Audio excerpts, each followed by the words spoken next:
Hi everybody, this is Jawahar Alvi, Juvi again, and I'm here because I wanted to bring another story to you today. It was a story about the sign red, and I just wanted to talk about this story because just to talk about the colors and what are the different stimuli that are affiliated or associated with the color red. Um, why I brought out the color red is because this is an activity that can be done with other colors also. And you can associate different colors with different activities, and you can uh, make an activity for the day for the kids.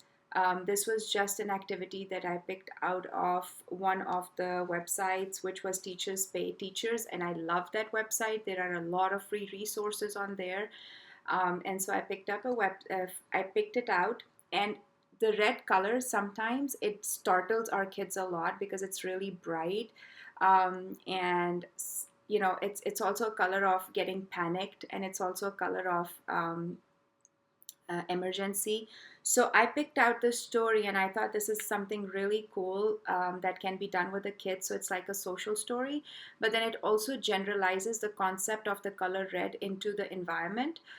So I just thought that a color can be picked out and then you can generalize it into the environment with the children.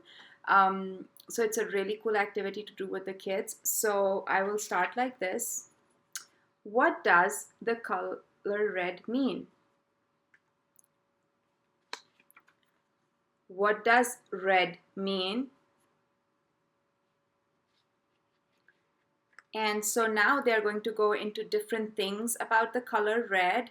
And so once you've taught the color red or the child to tact the color red, which means that you have taught the color how to identify the color red, and now you are building generalization of the child into the naturalistic environment where you are now making connections of the color red into the environment. And now you are going to come up and say red can mean stop. It can mean a car will have to stop, a school bus has to stop, or I have to stop before I cross the street. So now here, what are we doing? We are also labeling the color red, and we're saying that, okay, the color red means a stop sign. What does a stop sign mean? A stop sign means we have to stop in the middle of the road. Whenever we see the stop sign, it's us, we have to stop, the school bus has to stop, and any other place has other car or any other vehicle has to stop. Another thing to go with the color red is I see the rose. A rose can be red too. So now we have another thing that's red, which is a rose. Then I see a fire truck. The fire truck is red. I may see a fire truck when it helps put out a fire. I may even see a fire truck at my school when we have a drill. The fire truck has to practice just like we do. So a fire truck is red too, and now you are making the child actually tagged different items that are red. So now you're categorizing different items by the color while generalizing them too. I see the apple. This apple is red.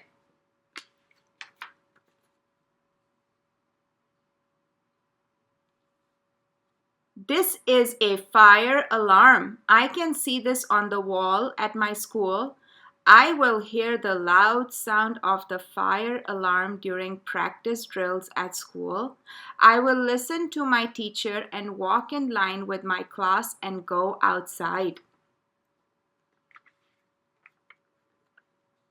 A police car has red and blue lights that blink and make a loud sound. I may see a police car on the road stopping to help in a car accident, or maybe even at my school. The police may practice at my school during a drill so they can help in a real emergency. I may be in school when I hear my principal or someone important tell us that we are in code red.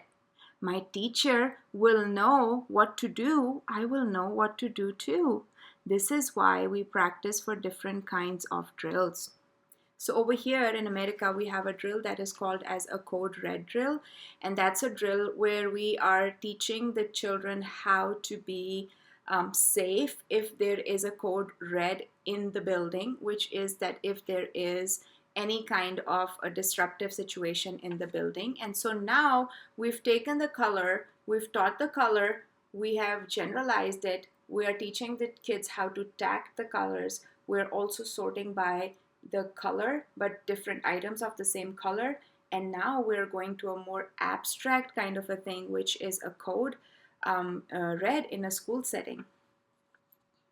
My teacher may tell us to sit quietly on the floor. I will listen to what my teacher tells me to do. I will be very quiet so I can hear what to do. My teacher may turn the lights off in the classroom. My teacher may close the blinds or curtains on the window. It will be dark, but I know that my teacher is here with us. And this is all about the code red, when we have a code red in the school. So now, while we talked about the code red and we built that whole, the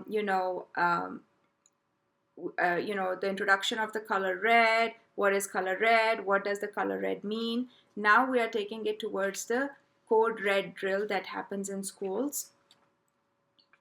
And now we're going to keep on talking about that.